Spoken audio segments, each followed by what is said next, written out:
Assalamualaikum warahmatullahi wabarakatuh. Perkenalkan, nama saya Radia Satria Mahardika, mahasiswa semester 3 dari Prodi Manajemen Sumber Daya Manusia Aparatur Politeknik ST Alan, Jakarta. Video ini saya buat untuk memenuhi ujian akhir semester dari mata kuliah Statistika Terapan kelas P31. Berikut ini adalah kuesioner yang saya buat untuk memperoleh data yang berjudul Pengaruh Media Sosial Terhadap Remaja. Jawaban yang saya dapatkan adalah 20 responden, dan jawaban tersebut sudah saya masukkan ke Excel dalam bentuk seperti ini. Yang saya gunakan adalah skala Likert dengan 4 jawaban. Saya menghindari jawaban ragu-ragu untuk menghindari kesalahan dalam analisis data. Selanjutnya di SPSS, data tersebut juga sudah saya masukkan, dan di variabel view-nya harus diperhatikan desimalnya diubah ke 0 karena biasanya sebelumnya angkanya 2. Jadi ganti ke 0, terus value-nya seperti ini, dan measure-nya diubah ke nominal. Selanjutnya kita ke analyze, correlate, dan bivariate. Lalu masukkan semuanya X1, X2, X3. Sebelumnya dipindahin dulu biar berurutan. X1, X2, X3. Setelah itu correlation coefficient-nya yang Pearson dicentang, lalu test of significance-nya two-tailed, dan ini juga dicentang. Lalu oke. Hasilnya adalah sebagai berikut. Penjelasannya,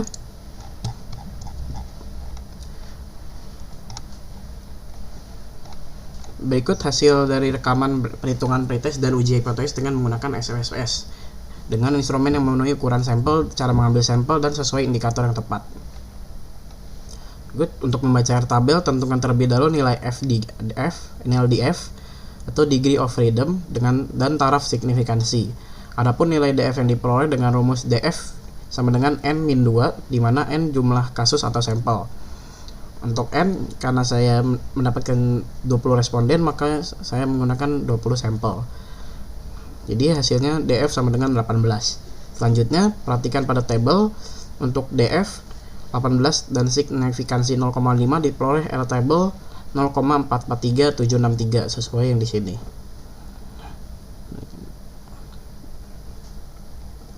Hasilnya dari ke-6 pertanyaan, nilai Pearson correlate atau R hitung pertanyaan X1, X2, X3 dan Y1 lebih kecil dari R tabel untuk nilai signifikan 0,05. Dengan demikian, pertanyaan X1, X2, X3 dan Y1 dinyatakan tidak valid.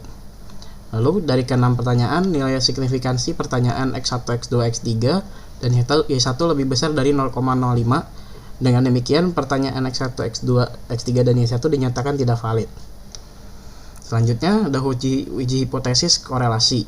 Analisis korelasi sederhana digunakan untuk mengukur derajat keeratan hubungan dan mengetahui arah hubungan antara dua variabel penelitian.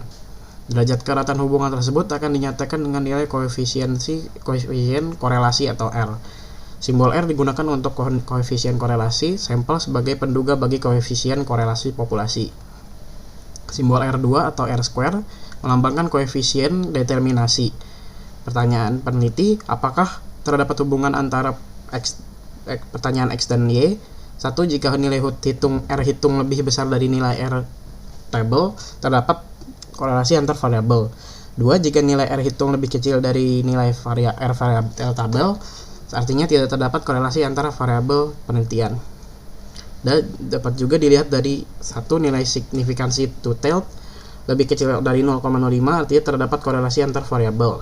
2. Nilai signifikansi two-tailed lebih besar dari 0,05, artinya tidak terdapat korelasi antar variabel.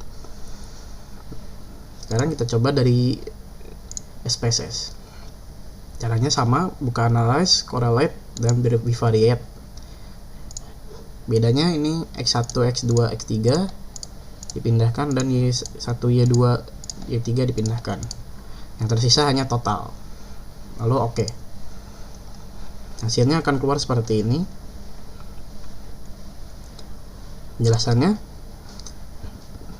karena responden yang saya ambil adalah 20 responden, jadi taraf signifikannya adalah 5%, yaitu 0,444 sesuai dengan tabel yang ada di sini. Jadi dalam pengambilan keputusan, dikarenakan Pearson diukur dari nilai R-nya lebih kecil, maka variabel X terhadap variabel Y dinyatakan tidak terdapat korelasi antar variabel. Baik, sekian dari saya. Mohon maaf apabila ada kesalahan. Selebihnya mohon maaf. Wassalamualaikum warahmatullahi wabarakatuh.